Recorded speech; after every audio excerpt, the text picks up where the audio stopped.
अस्सलाम वालेकुम, welcome to my channel it's Aru Turk. और मैं चाहूँगी आप लोग जो है मेरे चैनल को सब्सक्राइब करिएगा और बेल आइकन को प्रेस करिएगा ताकि आपको नई नई वीडियोस मिलती रहें। अच्छा, आते हैं आज के टॉपिक की तरफ। आज का मेरा जो टॉपिक है वो मैंने इंटरव्यूज़ में जो क्वेश्चंस पूछे गए थे लास्ट ईयर उनको ऐड किया गया है अपनी वीडियो में। अच्छा, जो क्वेश्चन पूछे गए थे लास्ट इंटरव्यूज़ में मैं आपको उनका स्क्रीनशॉट भी शेयर करती हूँ ताकि आपको ये लगे कि मैं फ़ेक नहीं फैला रही। ठीक है, देखें ये 2019 के क्वेश्चन हैं जो मैंने जेके पीएससी ग्रुप जो है अपना उससे शेयर किए हैं। अपने पास स्क्रीनशॉट ले लिए थे, फिर मैंने इनके आंसर्स कंफर्म किए। कंफर्म करने के बाद ये मैं आप लोगों के साथ शेयर कर रही हूँ। मैं कोई भी क्वेश्चन खुद से उसके आंसर्स आप लोगों के साथ शेयर नहीं कर रही जब तक मुझे कंफर्म ना हो। बाकी जो क्वेश्चन रह गए इंशाल्लाह उनकी भी मैं जल्द वीडियो बनाऊँगी। उसके लिए आप चैनल को सब्सक्राइब करें और बेल आइकन को प्रेस करें। तो आते हैं टॉपिक पे। ग़ज़वत तबूक में मुसलमानों की तादाद क्या थी? ग़ज़वत तबूक जो है वो आप याद रखें कि 9 हिजरी को हुआ था और इसमें मुसलमानों की तादाद 30,000 थी, जिसमें से 10 जो थे वो घुड़सवार थे। नेक्स्ट आता है क्वेश्चन, खाना काबा की बुलंदी कितनी है?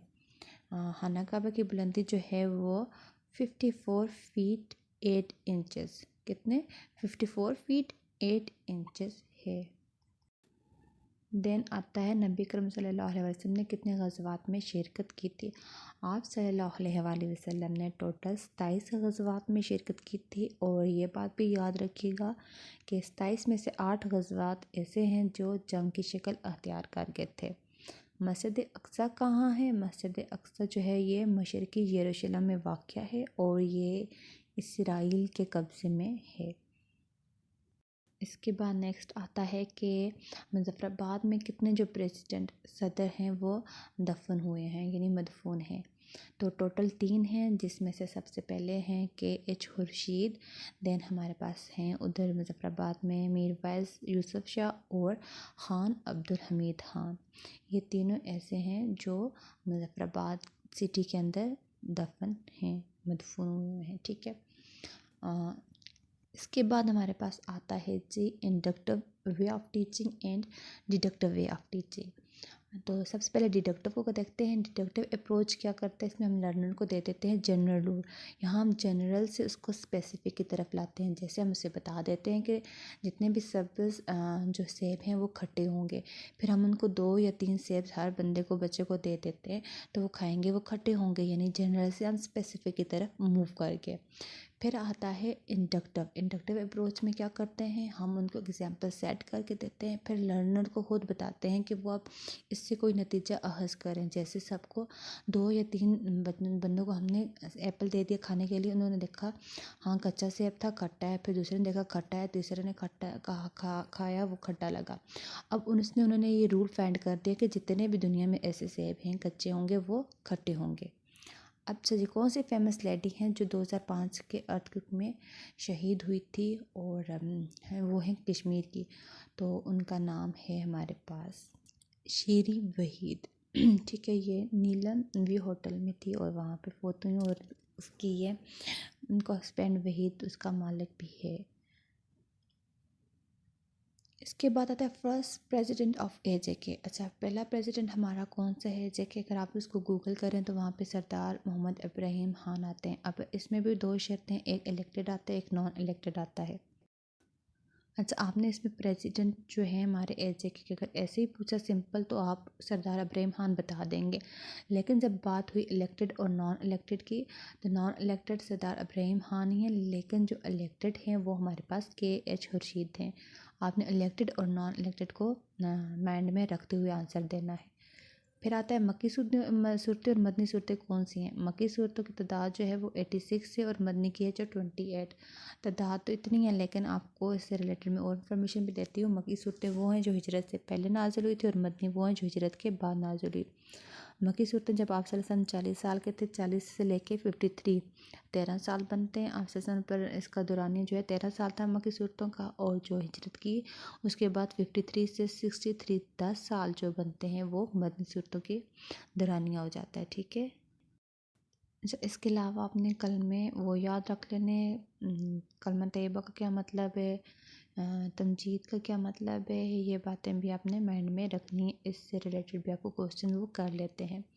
दुआए कुनूत तर्जुमे के साथ भी सुनी है पिछली दफ़ा जो 2019 का हुआ था हमारा NT, उसमें दुआए कुनूत और तर्जुमा इसका दोनों ये सुने थे बहुत से कैंडिडेट से। कुरान मजीद की सबसे बड़ी आयत कौन सी? कुरान मजीद की जो सबसे बड़ी आयत है वो है सूरह बकरा में, और वो आयत नंबर है 282। सूरह बकरा जो है कुरान पाक की सबसे बड़ी सूरत है, और इसकी जो आयत है 282, ये सबसे बड़ी आयत है। मदीना का पुराना नाम क्या था? मदीना का पुराना नाम यसरब था। अगर आप मेरे चैनल पर न्यू हैं तो प्लीज़ इसको ज़रूर सब्सक्राइब करिएगा, दूसरों के साथ रेकमेंड और शेयर करिएगा, ताकि आपको ऐसी वीडियोस मज़ीद मिलती रहें। उसके लिए आपको बेल आइकन को प्रेस करना पड़ेगा। बैतुल माल किसके दौर में बना गया था? ठीक है, बैतुल माल जो है वो हज़रत उमर रज़ियल्लाहु अन्हु के दौर में बनाया गया था। अब नेक्स्ट हमारे पास जो क्वेश्चन है वो है what is the difference between metaphor and smelly? Metaphor और स्मेली में क्या डिफरेंस है? जो चलें दोनों जो हैं वो कंपैरिजन के लिए इस्तेमाल होते हैं वर्ड्स। अब स्मेली के लिए क्या होता है, इसमें यूज़ होता है words as and like for the comparison reasons. ठीक है, जैसे है हम कह सकते हैं my love is like a rose, इसमें लाइक वर्ड यूज़ हुआ, यहाँ देख ही पता चल जाएगा कि हम कंपैरिजन कर रहे हैं। जैसे ही is as sweet as kitten, and हम कह सकते हैं कोल्ड लाइक आइस, आइस की तरह ठंडा, इस तरह से। ठीक है, अब मेटाफोर्स के होते हैं, मेटाफोर्स होते हैं वो भी कंपैरिजन के लिए यूज़ होते हैं। एक वर्ड का दूसरे पे क्या एस्पेक्ट है या क्या सेंस बन रहा है वो बता रहे होते हैं, लेकिन इसमें एज और लाइक नहीं इस्तेमाल हुआ था। जैसे है मेटाफोर्स भी मतलब उनका जो होता है वो दो वर्ड का आपस में क्या सेंस बन रहा है, क्या एस्पेक्ट्स बन रहा है वो बताते हैं। ठीक है, इसमें एज और लाइक का इस्तेमाल नहीं होता। जैसे मैं आपको एग्जांपल देती हूँ कि जो मेटाफोर्स होते हैं वो भी कंपैरिजन करने के लिए इस्तेमाल होते हैं। ये दो वर्ड्स के दरमियान में क्या सेंस बन रहा है उसके लिए इस्तेमाल होते हैं। इसको मैं एग्जांपल से ज़्यादा क्लियर करूँगी। जैसे eyes are window to a soul.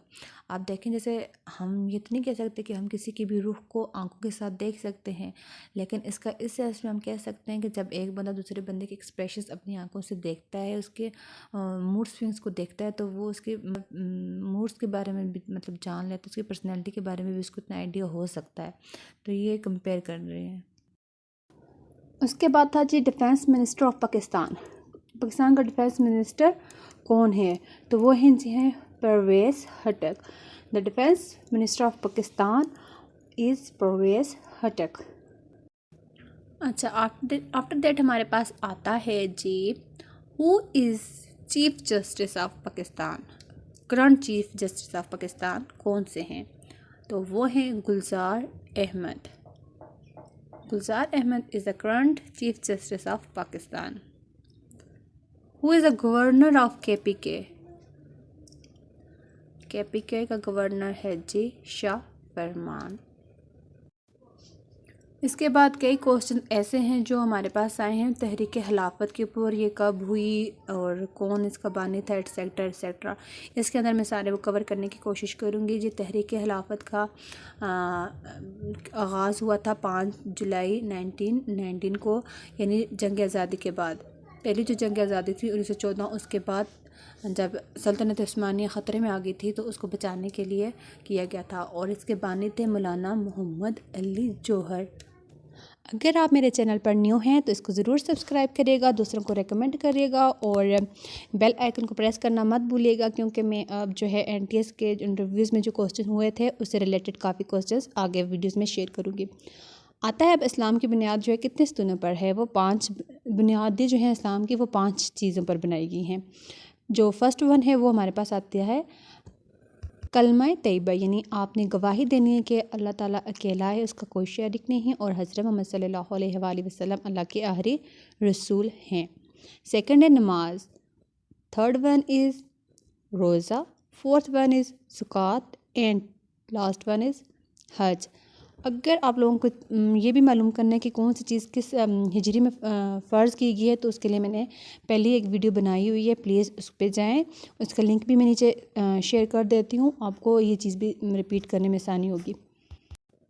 अच्छा, आगे जो मोस्टली मतलब हुआ था कि मुस्लिम लीग का क़याम पूछा हुआ है, मैं आपको बानी और सदर दफ्तर भी बता दूँगी साथ साथ। जो इसका क़याम है वो 30 नवंबर हुआ था 1906 को, लेकिन इसका जो सदर था वो सदर आगा ख़ान सोम थे, और बानी जो हैं वो नवाब वक़ार, ख्वाजा सलीम, आगा ख़ान और सईद अमीर, ये 4 इसके बानी कंसीडर किए जाते हैं। इसके साथ साथ जो इसका सदर दफ्तर सदर दफ्तर कहाँ पर है? मुस्लिम लीग का जो सदर दफ्तर है वो लखनऊ में है। एक दफ़ा फिर बेल आइकन को ज़रूर प्रेस करिएगा ताकि आपको ऐसी वीडियोस के जो है नोटिफिकेशंस मिलते रहे और आपके लिए बेनिफिशियल साबित हो मेरा ये चैनल और मेरे ये वीडियोस भी। मुझे उम्मीद है आपको मेरी वीडियोस पसंद आई होंगी, और आप ज़रूर इसको सब्सक्राइब करिए और दूसरों से भी करवाइए जिनको इस वक्त एनटीएस के इंटरव्यू के लिए टेंशन है, जो प्रिपरेशन करना चाहते हैं। Thank you. अल्लाह हाफिज़।